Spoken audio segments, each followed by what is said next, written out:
오늘도 각 가정에서 예배 자리로 나오신 여러분들을 축복하고 환영합니다. 코로나가 확산됨으로 인해서 저희가 비대면 예배를 드리지만 하나님을 대면하는 놀라운 은혜가 있기를 축복합니다. 우리 다 같이 묵상 기도하심으로 예배를 시작하도록 하겠습니다.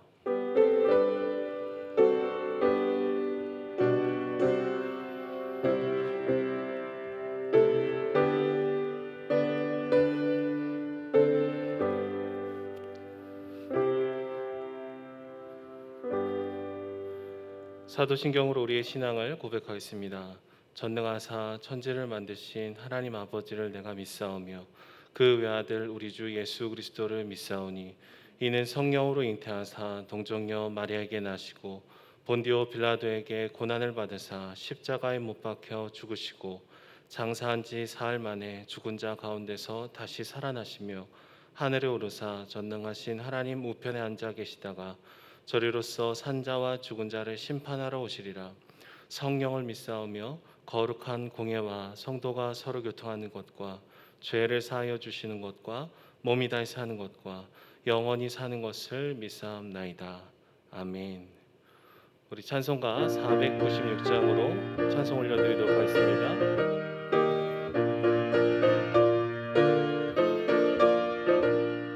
새벽부터 우리 사랑함으로써 저녁까지 씨를 뿌려봅시다.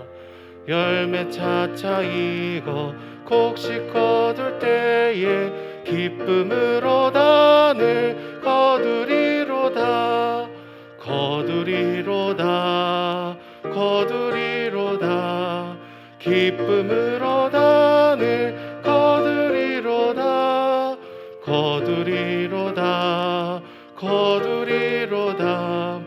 기쁨으로 단을 거두리로다. 비가 오는 것과 바람 부는 것을 겁을 내지 말고 뿌려봅시다. 일을 마쳐놓고 곡식 거둘 때에 기쁨으로 단을 거두리로다. 거두리로다. 거두리로다. 기쁨으로 단을 거두리로다.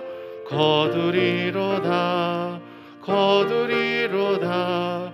기쁨으로 단을 거두리로다. 씨를 뿌릴 때에 나지 아니할까 염려하며 심히 애탈지라도 나중 예수께서 칭찬하시리니 기쁨으로 단을 거두리로다. 거두리로다. 거두리로다. 기쁨으로 단을 거두리로다. 거두리로다. 거두리로다. 기쁨으로 단을 거두리로다.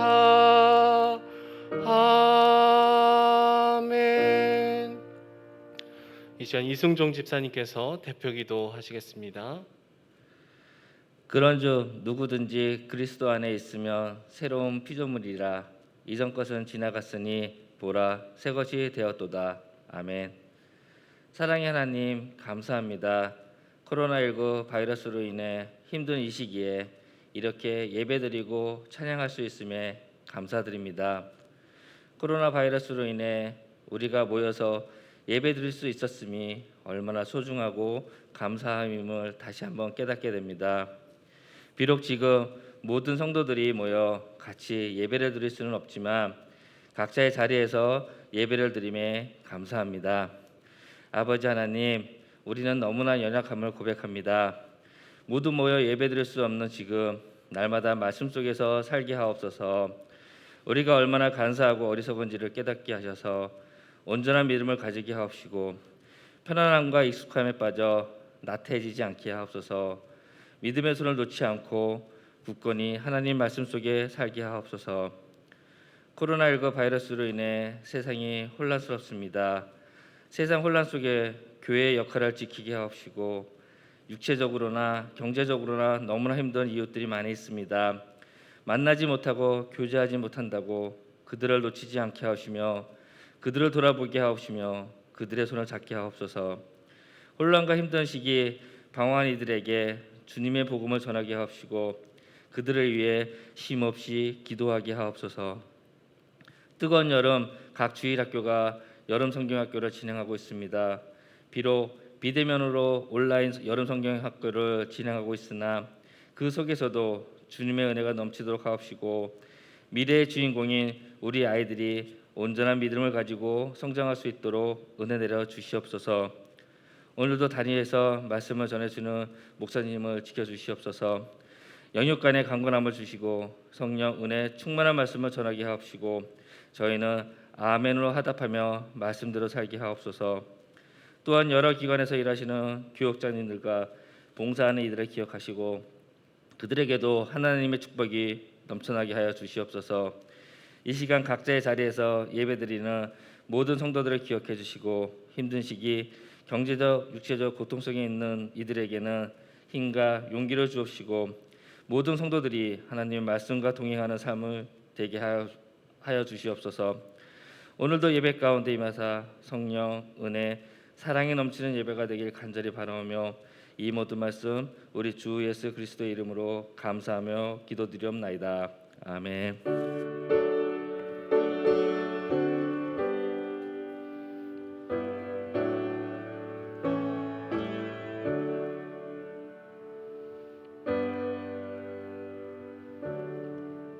이 시간 오케스트라의 특주와 함께 준비하신 예물을 하나님 앞에 올려드리도록 하겠습니다.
기도드리겠습니다.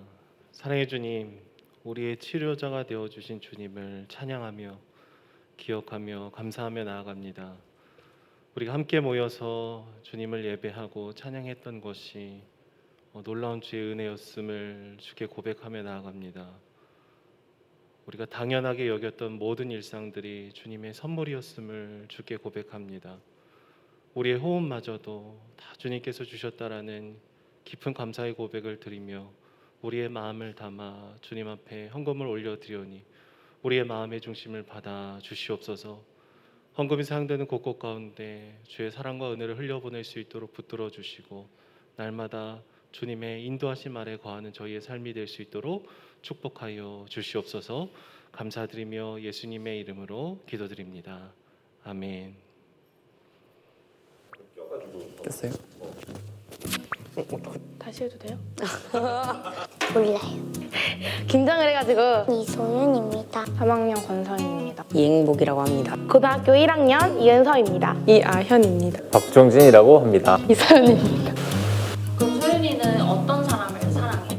우리 가족이랑 친구들이요. 우진아 라이언이요. 가장 기본적으로 하나님을 사랑하고 있고. 저요? 고양이. 저희 연준이. 운동이요. 연애? 요즘엔 음악인 것 같아요. 요즘에는. 사랑이 뭐라고?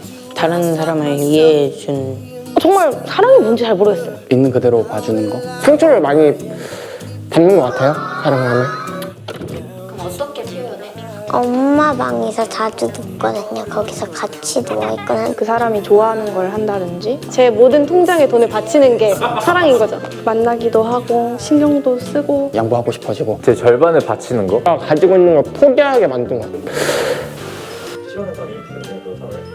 좀 오래 걸릴 것 같아요. 쉽지는 않을까. 쉽진 않겠지만 가능하진 않을까. 사랑은 할 수 있는데 저만큼 사랑하지 못할 것 같아요.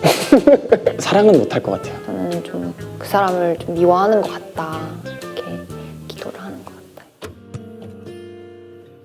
하나님의 사랑은 어떤 것 같아요? 힘든 일이 있어도 쓰러질 것 같지가 않아요. 제가 하나님을 사랑하지 않았던 때마저도 하나님은 나를 사랑해 주시고. 기도하는데 그게 이루어질 때. 그 하나님이 어려운 일을 당하게 하셨는데 제가 감당할 수 있게 하신 거예요. 불안하지 않죠. 그리고 좀 확실하고. 좀 기도를 하고 있는데 좀 하나님의 사랑을 느끼는 게 좀 기도 제목이기도 하고. The moment is wasted. See the sun now bursting through the clouds, black and white, turn to color all around. All is new in the Savior I am found.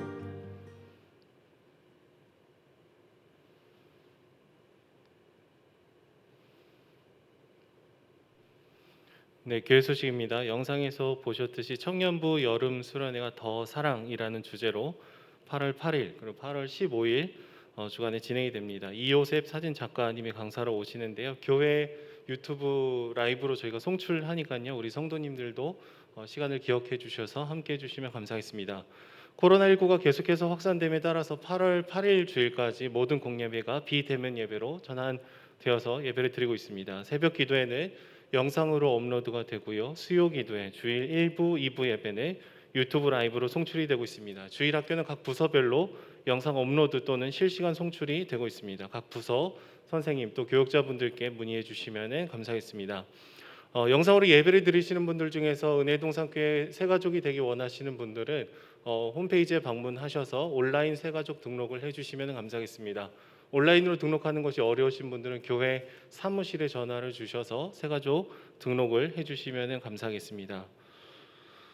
은동교 초등교실 리모델링 공사가 계속해서 진행이 되고 있습니다. 무더운 여름이어서 일하시는 분들이 많이 힘들어하는 가운데 있는데 같이 안전할 수 있도록 같이 기도해 주시면 감사하겠습니다.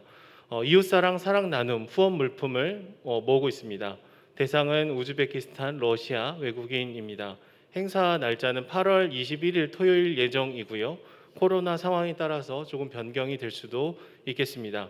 의류, 도서, 생활용품, 또 아이들 물품 등등을 나눠주실 분들은 임정미 집사님께 연락을 해주시면 감사하겠습니다. 담임 목사님 동정입니다. 담임 목사님께서는 기도, 연구, 휴가를 위한 안식월을 한 달간 가지십니다. 주님 안에서 더 깊은 은혜의 시간이 되시길 함께 기도해 주시면 감사하겠습니다. 그럼 우리 하나님 말씀 찾도록 하겠습니다. 오늘 함께 나누실 하나님 말씀은 고린도 후서 9장 6절에서 15절까지 말씀입니다. 고린도후서 9장 6절에서 15절 말씀, 신약 성경 295쪽입니다. 고린도후서 9장 6절에서 15절 말씀을 제가 읽도록 하겠습니다. 이것이 곧 적게 심는 자는 적게 거두고 많이 심는 자는 많이 거둔다 하는 말이로다. 각각 그 마음에 정한 대로 할 것이요 인색함으로나 억지로 하지 말지니 하나님은 즐겨내는 자를 사랑하시느니라. 하나님이 능히 모든 은혜를 너희에게 넘치게 하시나니 이는 너희로 모든 일에 항상 모든 것이 넉넉하여 모든 착한 일을 넘치게 하려 하심이라. 기록된 바 그가 흩어 가난한 자들에게 주었으니 그의 의가 영원토록 있으니라 함과 같으니라. 심는 자에게 씨와 먹을 양식을 주시는 이가 너희 심을 것을 주사 풍성하게 하시고 너희의 의의 열매를 더하게 하시리니 너희가 모든 일에 넉넉하여 너그럽게 연보를 함은 그들이 우리로 말미암아 하나님께 감사하게 하는 것이라. 이 봉사의 직무가 성도들의 부족한 것을 보충할 뿐 아니라 사람들이 하나님께 드리는 많은 감사로 말미암아 넘쳤느니라.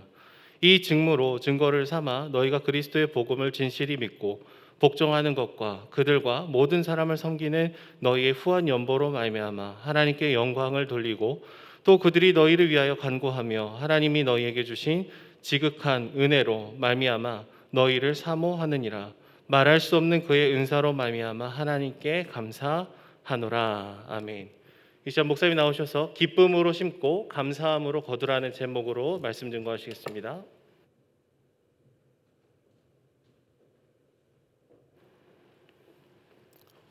하나님께서 천지 만물을 창조하신 다음에 인간들에게 내리신 아주 귀한 명령이 있습니다. 우리가 흔히 문화명령이라고 부르는데요. 창세기 1장 28절에 보면 생육하고 번성하여 땅에 충만하라. 땅을 정복하라. 바다의 물고기와 하늘의 새와 땅이 움직이는 모든 생물을 다스리라 라는 것이었습니다.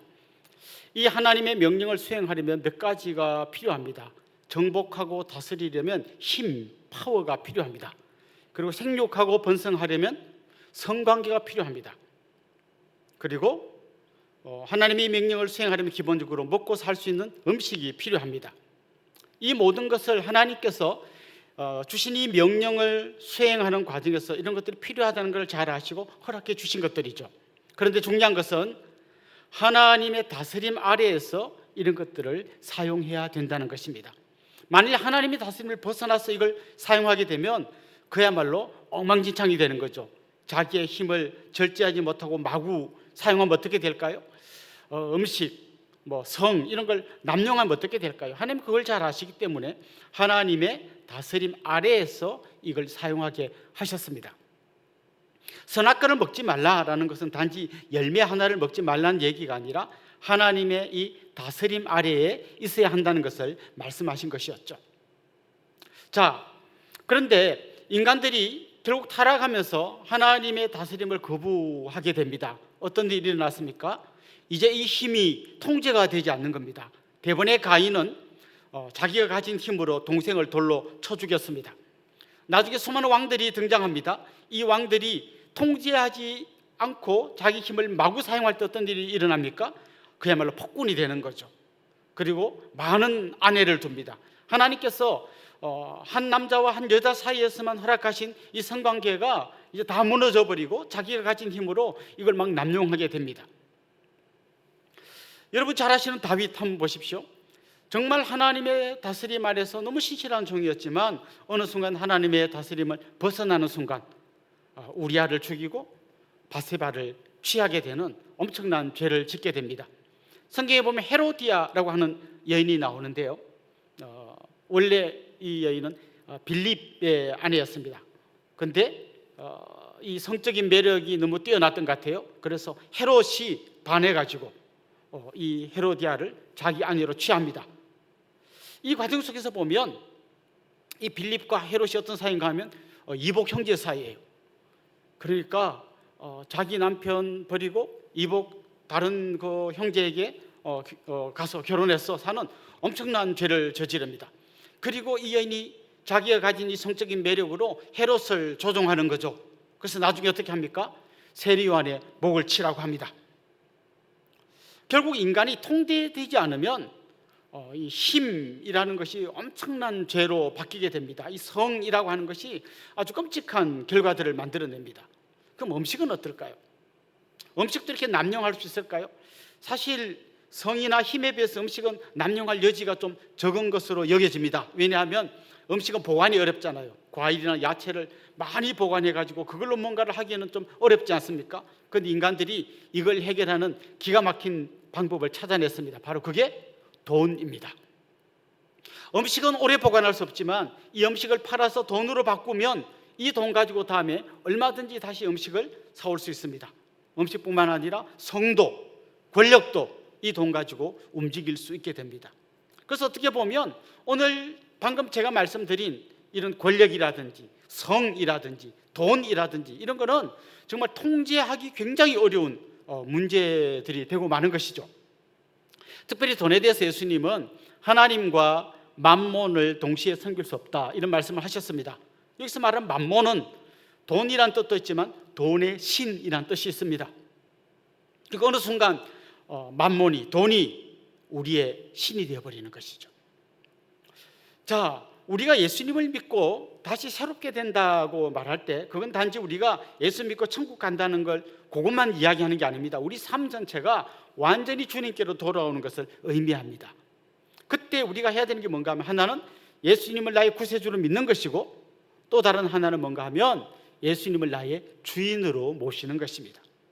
예수님을 주인으로 모신다는 말은 방금 말씀드린 이 세 가지가 다시 원래의 자리로 주님의 통제 아래로 돌아간다는 것을 의미합니다. 그래서 내가 권력이 있더라도 이걸 내 마음대로 남용하는 것이 아니라 주님의 통제 아래서 이 권력을 행사하는 겁니다. 가정의 아버지가 힘이 있다고 막 자녀들에게 폭군처럼 대하는 게 아니라 예수님 안에 돌아온 아버지는 이 힘을 절제하고 그 힘을 주님의 뜻대로 사용하게 되는 것이죠. 성적인 문제도 오직 한 남자와 한 여자에게만 허락한 이 성의 관계로 다시 돌아와야 하는 것입니다. 자, 그렇다면 돈은 어떨까요? 마찬가지로 돈도 주님께서 다스리는 그 다스림 안으로 들어와야 하는 것이죠. 미국의 한 침례 교회에서 이런 일이 있었다고 합니다. 목사님이 이제 세례를 주려고 하는 거죠. 침례교니까 아주 물에 풍덩 들어가서 세례를 주는 거죠. 이렇게 침례 받는 그 탕에 막 들어가려던 사람이 잠깐만요 목사님 하고 주머니에서 뭘 꺼내는 거죠. 왜요? 그러니까 지갑을 안 꺼냈네요. 물에 들어가면 지갑 다 젖으니까 꺼내고 세례 받겠습니다. 그때 그 목사님이 그랬다는 거죠. 당신의 지갑도 세례를 받아야 합니다. 물론 실제 있었던 이야기는 아닌 것 같아요. 근데 굉장히 중요한 의미가 있어요. 여러분의 지갑도 세례를 받아야 합니다.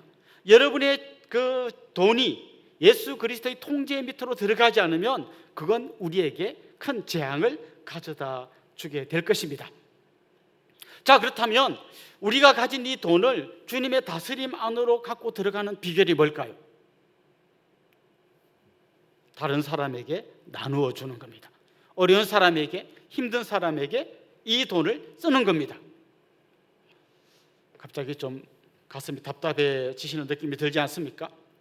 사실 이건 우리가 아는 경제 상식과 너무 다른 것이기 때문에 굉장히 힘듭니다. 여러분, 경제의 기초가 뭡니까? 여러분, 부자가 되는 가장 확실한 방법이 뭡니까? 많이 벌고 적게 쓰면 부자가 됩니다. 간단하죠? 많이 벌고 적게 쓰면 부자가 됩니다. 나는 많이 못 버는데요. 그럼 적게 쓰시면 그나마 좀 더 빨리 돈을 모을 수가 있습니다. 여러분, 가족들하고 외식해서 10만 원을 쓴다고 생각해 봅시다. 만약에 여러분이 은행에 돈을 넣어서 이자로 10만 원을 받으려면 얼마 정도 넣어야 될까요?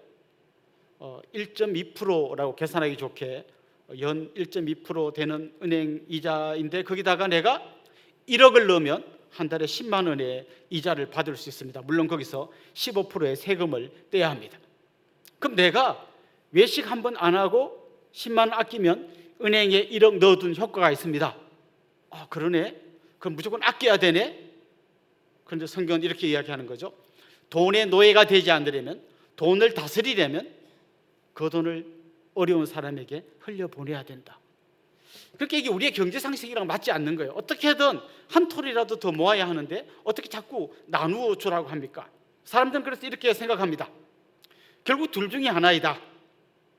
하나님 말씀에 순종함으로써 좀 가난하게 살든지, 아니면 내가 부자가 되기 위해서 하나님 말씀을 순종하지 않든지, 둘 중에 하나다. 순종하면 가난해지고 불순종해야 돈을 좀 모을 수 있다, 이렇게 생각하는 거죠. 자, 이런 우리의 생각에 오늘 본문은 정면으로 다른 이야기를 던져냅니다. 오늘 본문에서 바울은 우리의 이런 상식을 완전히 깨기 위해서 하나의 비유를 드는데요, 그게 바로 씨를 뿌리는 비유입니다. 이런 거죠.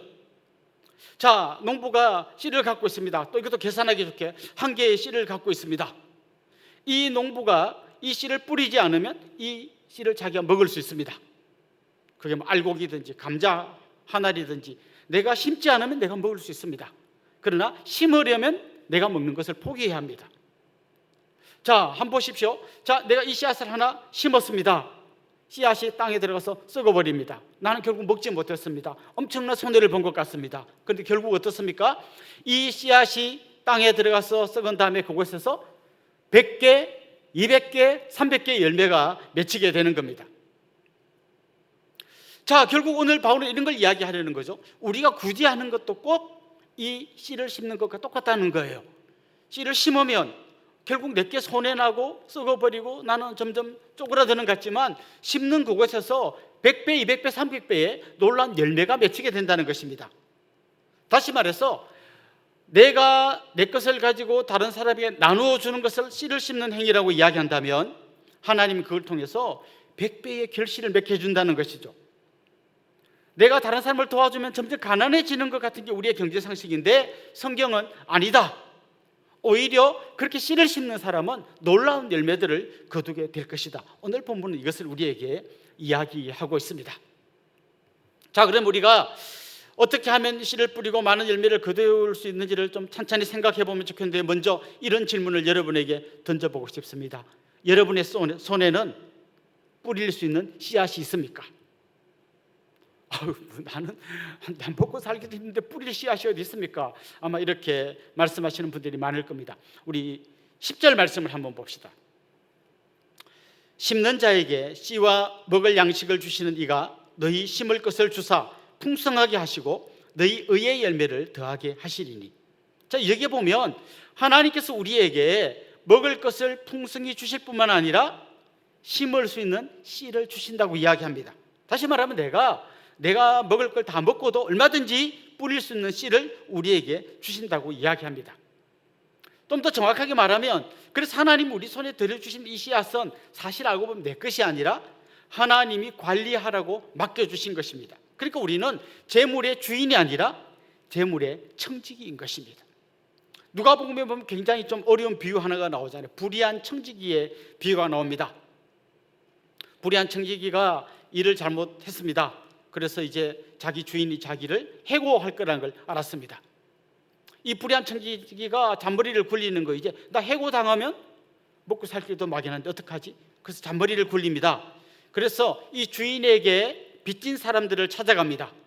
그래서 예를 들면 뭐 기름 100마를 빌려간 사람이 있습니다. 근데 이 청지기가 이렇게 이야기하는 거죠. 그 계약서 찢어버리고 새로 씁시다. 기름 50말 빌려간 걸로 반뚝 잘라주는 거죠. 그리고 밀 100석 빌려간 사람 찾아갑니다. 그 계약서 찍고 새로 씁시다.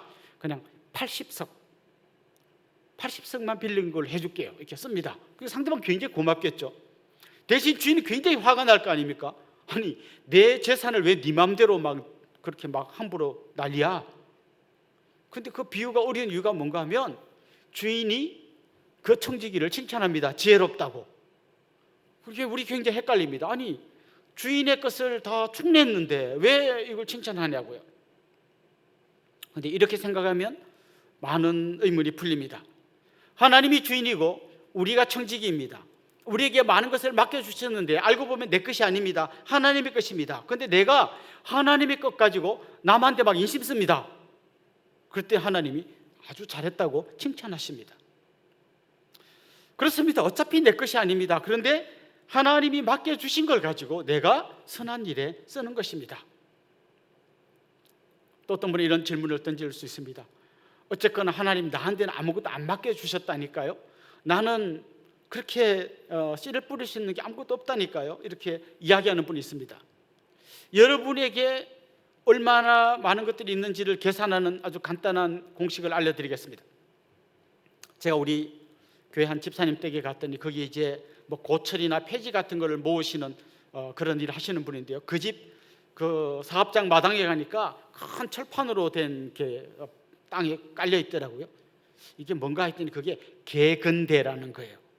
그게 뭔가 하면 차가 그 위에 올라가면 그 앞에 있는 모니터에 자동으로 이 무게가 딱 표시되는 거예요. 그럼 예를 들면 여러분 계산하기 좋게 1톤 트럭이 들어왔습니다.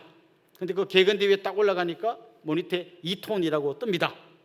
그럼 이분이 싣고 온 고철은 무게가 얼마입니까? 그 차 무게만 빼면 되죠. 차 무게 1톤을 빼고 2톤이니까 1톤 빼고 나면 1톤 정도를 싣고 온 거죠. 자, 그렇다면 여러분이 갖고 있는 걸 계산하는 방법은 이렇습니다. 일단 여러분이 갖고 있는 거 숟가락 하나까지 다 올려놓으십시오. 그리고 거기서 여러분이 태어날 때 그 벌거벗고 태어났던 그걸 쏙 빼내십시오. 그걸 빼고 남은 건 전부 다 여러분의 손에 들려 있는 것입니다. 알고 보면 우리는 굉장히 많은 것을 가지고 있는 것이죠. 그런데 오늘 성경은 이야기하기를 우리가 갖고 있는 건 지금 내가 갖고 있는 뭐 집, 차, 숟가락 뭐 이런 거 다 모은 거 그것만이라고 이야기하지 않습니다. 예수 그리스도께서 가난하게 되심으로써 우리를 부유하게 해주셨다고 말씀하고 있습니다. 저는 여러분이 얼마나 부유한 사람인지 아시면 좋겠습니다. 예수님께서 우리를 위해 죽어주심으로써 우리에게 어떤 일이 일어났냐면 새로운 생명을 얻게 되었습니다. 여러분, 한 생명은 온 천하보다 귀한 겁니다. 예수님의 은혜가 아니었다면 내 생명이 영원한 지옥에 떨어졌을 텐데 예수님으로 내가 새로운 생명을 얻었다는 것은 다른 말로 하면 내가 온 천하를 다 가진 거나 마찬가지라는 것입니다. 우리는 온 천하를 다 가진 사람입니다. 진짜 예수님을 내가 인격적으로 만나고 나면 온 세상이 다르게 보입니다. 꽃들도 나무도 저 하늘의 구름도 태양도 완전히 다른 것으로 보이게 됩니다. 여러분, 고은이라는 시인이 쓴 그 꽃이라는 시 아시죠? 내려올 때 보았네, 올라갈 때 못 본 그 꽃. 마찬가지입니다. 예수님 만나고 나는 보았네, 믿기 전에 못 보았던 그 꽃. 예수님 만나고 보았네, 믿기 전에 몰랐던 그 놀라운 은혜. 이제 우리 안에 이런 놀라운 고백들이 나오기 시작할 때 우리는 단지 돈이 많아서 부유한 게 아니라 정말 내 마음속에 세상 전부를 다 가진 너무나 풍성한 삶을 고백하게 될 것입니다. 제가 오래전에 사역 초년병일 때요, 제가 사역하던 교회에 아주 성격이 괴팍한 할머니 한 분이 계셨습니다. 그래서 누구나 딱 만나면 이 할머니가 막 책망을 해요. 왜 막 저거 막 그냥 애고 어른이고 막 이렇게 무섭게 말을 하는 분입니다. 뭐 이런 거죠. 예를 들면 식당에서 권사님들이 막 식사를 준비해서 성도들을 대접합니다. 할머니도 거기 앉아서 식사를 하십니다. 보통 사람들은 아유 권사님 맛있게 잘 먹었습니다. 너무 맛있어요. 뭐 이렇게 인사를 하죠. 근데 그 할머니 이렇게 이야기합니다. 왜 이리 맵노?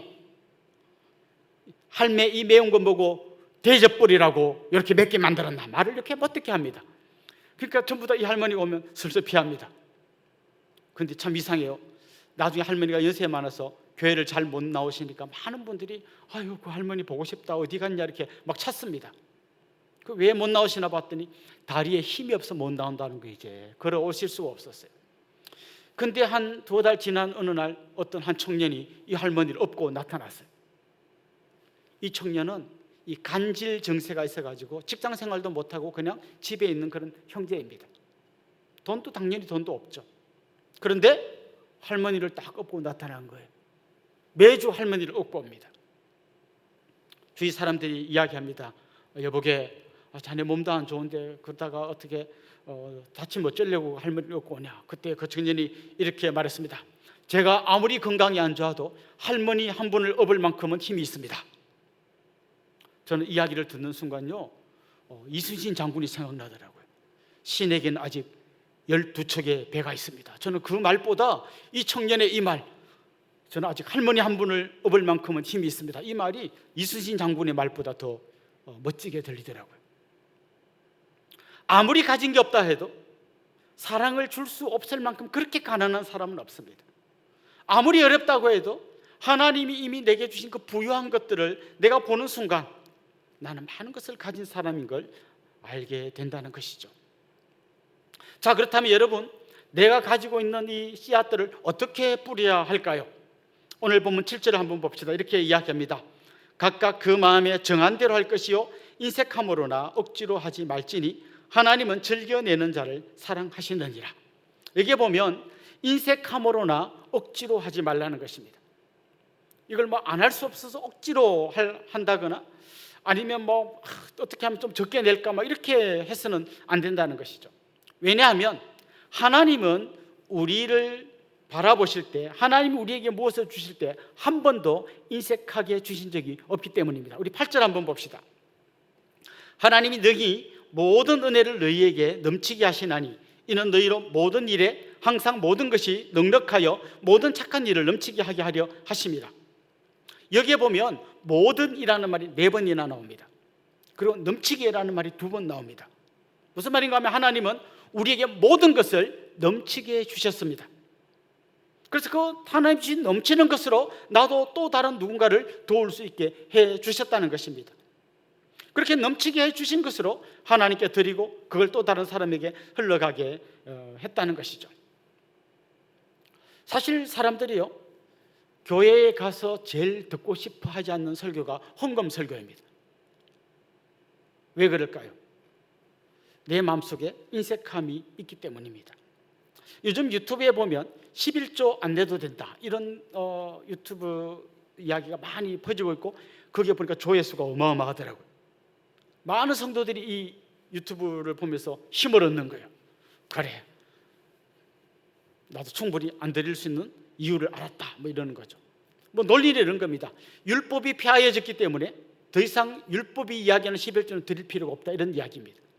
그런데 여러분, 11조는 율법에서부터 시작된 게 아닙니다. 아브라함이, 아직 모세가 나타나기도 전에 아브라함이 11조를 드리는 이야기가 나옵니다. 야곱이 하나님께 11조를 약속하는 이야기가 나옵니다. 이것은 내 것을 하나님께 드리는 것이 아니라 이 모든 것이 하나님의 것임을 고백하는 우리의 행위인 것입니다. 어떤 분들은 또 이런 질문을 하십니다. 제가 월급을 받는데요, 그 월급 받는 총액으로 11조를 해야 됩니까? 아니면 거기서 세금이라든지 뭐 사대보험 이런 거 다 떼고 실수령액에서 11조를 드려야 하는 것입니까? 정답은 오늘 본문에 나와 있어요. 그냥 내가 즐겁게 기쁨으로 드리는 것이 하나님이 받으시는 제물입니다. 그렇게 드리는 거예요. 오늘 본문에 보면 특별히 시편 말씀을 인용하고 있는데 9절에 이렇게 말합니다. 기록된 바 그가 흩어 가난한 자들에게 주었으니 그의 의가 영원토록 있느니라 함과 같으니라. 이 말을 좀 의역하면 이런 겁니다. 자기 것을 가난한 자들에게 줄 수 있는 사람은 누군가 하면 하나님께 의롭다함을 여김받은 하나님의 언약 백성들이라는 것입니다. 내가 하나님의 언약 백성의 특권으로서 다른 사람에게 나눠줄 수 있는 것입니다. 여러분, 언약이란 말 아시죠? 약간 비슷한 말이지만 완전히 다른 말이 있습니다. 계약이란 말이 있습니다. 계약은 이런 거죠. 정확하게 내가 얼마를 주고 얼마를 받는지가 정해지는 겁니다. 내가 이 회사에 와서 하루에 8시간씩 일을 할 테니까 월급을 상백만 원 주세요. 계약서에 사인하면 그대로 지켜야 되는 거죠. 언약은요, 단지 그런 값싼 주고받고의 거래가 아닙니다. 언약은 완전한 헌신의 약속입니다. 그 대표적인 언약이 뭔가 하면 이 결혼식 때 서약하는 게 대표적인 언약이에요. 제가 주례를 많이 합니다만 보통 이렇게 이야기하죠. 신랑은 곁에 있는 신부를 아내로 맞아서 광야와 같은 이 세상을 살아가는 동안 그 어떠한 경우에도 끝까지 사랑하고 존경하고 아끼면서 남편의 사명을 다할 것을 굳게 서약하십니까? 이렇게 묻습니다. 이렇게 물어야 되는 거죠. 그 어떠한 경우에도 이렇게 물어야 되는 거죠. 만약 계약이라면 이런 거죠. 신랑은 옆에 있는 아내가 얼굴이 여전히 예쁠 그동안만 사랑하시겠습니까? 이 아내가 밥을 잘해주고 당신을 잘 섬기는 그동안은 사랑하시겠습니까? 예, 그렇게 해주면 나도 사랑하죠. 그렇다면 신부는 옆에 있는 신랑이 돈을 잘 벌어다 주고 그럴 때만 사랑하시면 잘 벌어주면 나도 당연히 사랑하죠. 못 벌어주면, 아프면, 건강을 잃으면 그럼 계약은 깨지는 거예요. 근데 언약은 그렇지 않습니다. 헌신적인 약속입니다. 하나님이 우리의 언약을 맺어주셨다는 것은 그냥 우리의 조건이나 형편을 보지 않고 우리의 모든 것을 하나님이 채워주신 것이죠. 마찬가지로 우리가 다른 사람을 돕는다는 것은 내가 요걸 해주면 저 사람에게서 나한테 얼마가 돌아올까 이런 걸 계산하지 않는 것입니다. 언약은 그냥 내 것을 나누어 주는 것입니다. 그게 바로 언약적인 하나님의 언약 백성의 태도인 것이죠. 자, 그렇다면 이렇게 우리가 기쁨으로 씨앗을 뿌릴 때 어떤 결과가 나타날까요? 오늘 보면 11절에서는 이렇게 이야기합니다. 너희가 모든 일에 넉넉하여 너그럽게 연보를 함은 그들이 우리로 말미암아 하나님께 감사하게 하는 것이라. 여기서 그들은 이 고린도 성도들의 구제헌금을 통해서 도움을 받는 예루살렘 교회 성도들을 이야기합니다. 자, 헌금을 했더니, 구제헌금을 했더니 그 예루살렘 교회 성도들이 감사하게 된다는 거죠. 13절에 보면 하나님께 영광을 올리게 된다는 것입니다. 그러니까 어려웠는데 필요한 물질이 들어오니까 하나님께 감사하는구나, 우리 이렇게 생각할 수 있습니다. 그런데 성경을 보면 그거 이상입니다. 13절 말씀 우리 같이 한번 보겠습니다. 이렇게 되어 있습니다. 이 증무로 증거를 삼아 너희가 그리스도의 복음을 진실히 믿고 복종하는 것과 그들과 모든 사람을 섬기는 너희의 후한 연보로 말미암아 하나님께 영광을 돌리고. 방금 읽은 13절 말씀 이런 뜻입니다. 원래 복음이 예루살렘 교회에서 시작되었습니다. 예루살렘 교회가 저 안디옥이라고 하는 이방으로 바나바를 보냈습니다. 그리고 바나바가 바울을 데리고 와서 거기서 사역을 했습니다. 그리고 다시 안디옥 교회가 바울과 바나바를, 나중에 신라를 이제 파송했습니다. 그 결과로 복음이 온 이방 땅에 전해지게 된 거죠. 예루살렘 교회에서 시작된 복음이 저 이방 땅 고린도에까지 전해진 겁니다. 그런데 그 고린도 성도들이 구제헌금을 해서 다시 예루살렘에 보내준 거죠. 그때 예루살렘 교회 성도들이 깨달은 겁니다. 우리가 처음에 사람을 보내서 선교사를 파송해서 전한 복음의 열매가 나타나서 저들이 그 복음의 말씀을 받아들이고 그 복음의 말씀에 순종해서 구제헌금을 들여서 다시 우리에게로 왔구나. 그러니까 이건 단지 돈이 온 것 정도가 아니라 우리에게서 시작된 복음이 결국 저 고린도 성도들에게 전해져서 저들이 정말 복음에 순종하여 다른 사람을 돕는 자리에까지 자랐구나. 그걸 깨달았을 때 예루살렘 교회 성도들이 너무 감사하고 하나님께 영광을 돌리게 된다는 것이죠. 그렇습니다. 우리가 누군가를 도왔는데 어느 순간 그 사람이 하나님을 알게 되고 예수님을 믿게 되고 믿음이 자라게 되고 또 다른 누군가를 돕는 걸 한번 여러분 보십시오. 얼마나 가슴이 벅차겠습니까? 제가 여러 번 말씀드렸듯이 저는 어릴 때 많은 분들의 도움을 받고 자랐습니다. 제가 목회자가 되어서 그분들을 찾아뵈었을 때 그분들이 한결같이 눈물을 글썽이면서 정말 너는 이 시대의 모세의 기적이다. 하나님들을 정말 너무나 사랑하신다. 막 그 이야기를 하는데 나보다 그분들이 더 감격하는 걸 보았습니다. 바로 그거예요.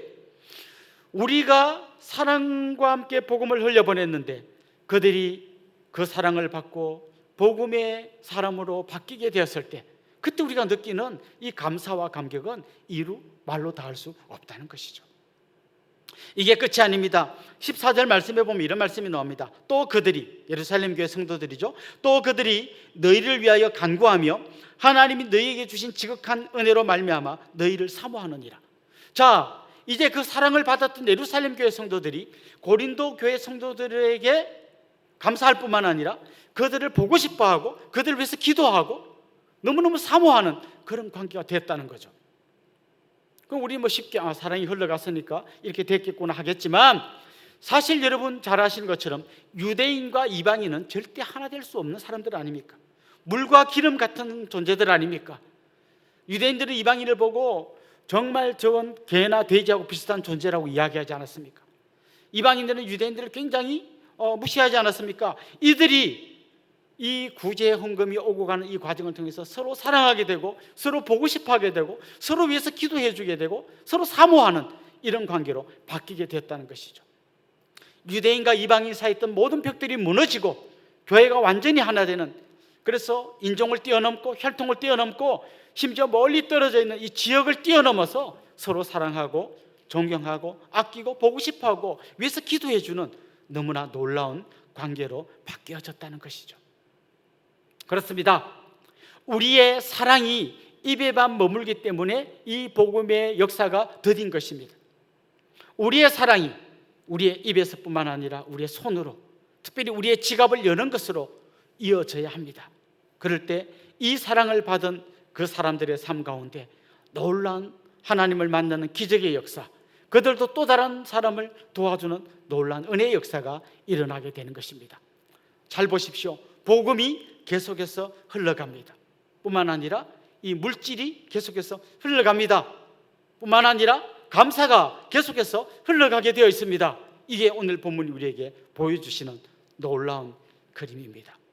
사랑하는 성도 여러분, 세상의 경제학은 누구에게 주면 내가 점점 가난해진다고 이야기하지만, 오늘 본문이 이야기한 대로 성경의 경제학은 누군가에게 줄 때 더 풍성해진다고 이야기하고 있습니다. 마치 하늘의 씨앗을 심는 자리에서 수백 개의 열매가 맺히는 것과 같이 우리가 누군가를 위해서 사랑을 흘려보내면 그곳에서 놀라운 열매들이 맺히게 된다고 이야기하고 있습니다.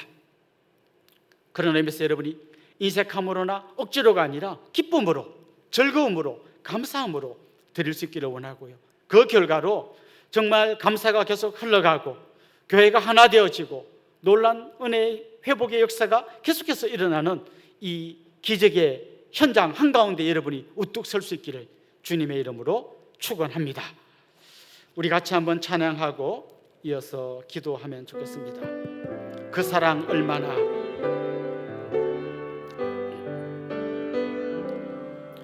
다 표현 못해도 나 표현하리라.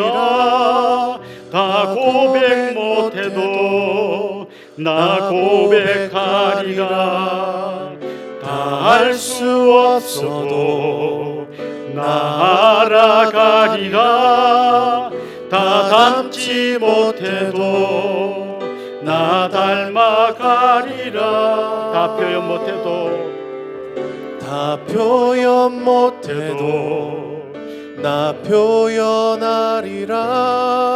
다 고백 못해도 나 고백하리라.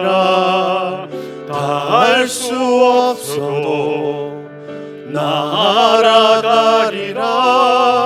다 닮지 못해도 나 닮아가리라.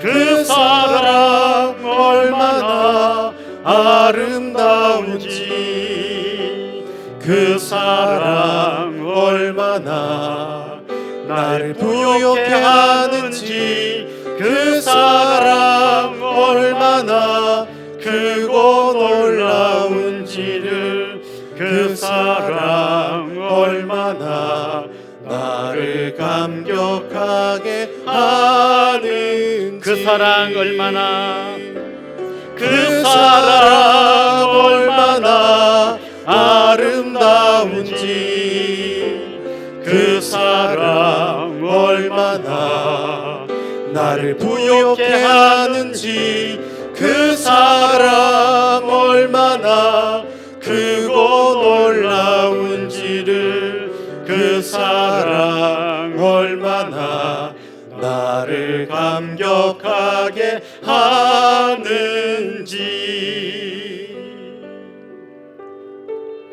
우리 말씀을 생각하면서 같이 한번 기도하면 좋겠습니다. 하나님께서 우리에게 베풀어 주신 놀라운 것들을 먼저 보게 해 주십시오. 우리가 얼마나 부요한 자인지 깨닫게 해 주십시오.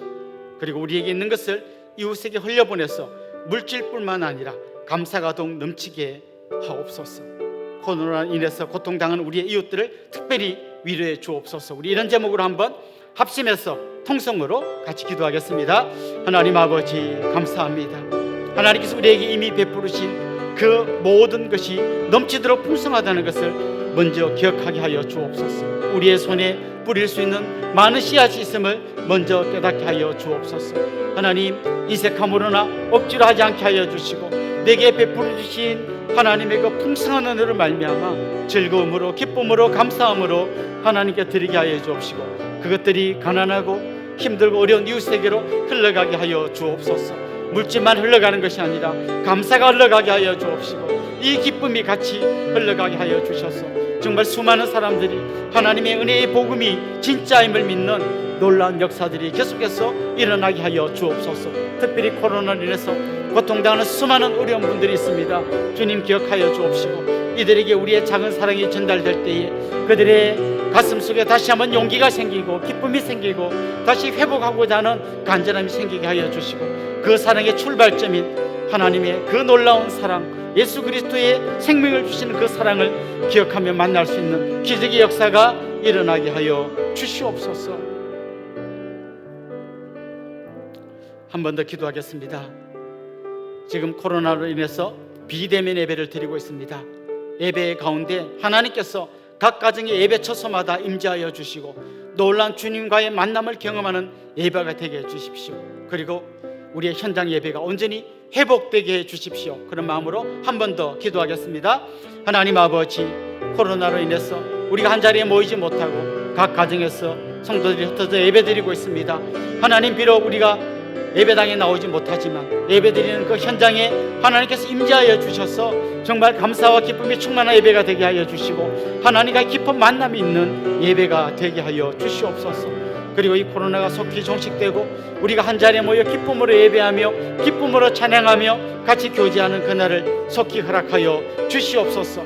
이럴 때일수록 예배가 얼마나 소중한 것이며 예배가 얼마나 귀한 것인지를 깨닫게 하시고 예배에 대한 사모함이 더욱더 넘쳐나게 하여 주옵소서.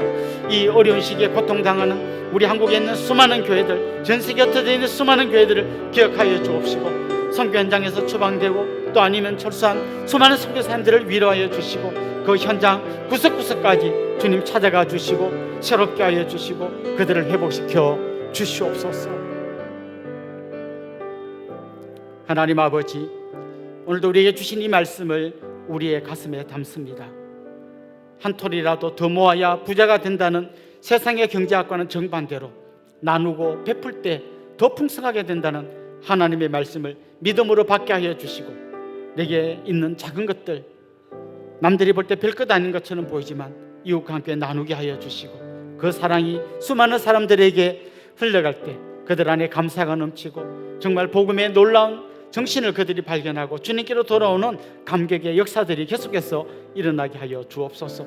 코로나로 인해서 한자리에 모이지 못하지만 모이는 곳 현장마다 하나님께서 임재하여 주셔서 놀란 예배의 감격을 허락하여 주시옵소서. 이제는 우리 주 예수 그리스도의 은혜와 하나님 우리 아버지의 극진하신 사랑과 성령님의 감화, 감동, 위로, 교통, 충만하심이 사랑하는 주님의 백성들과 그 가정 위에 이제로부터 영원토록 함께 있을지어다. 아멘.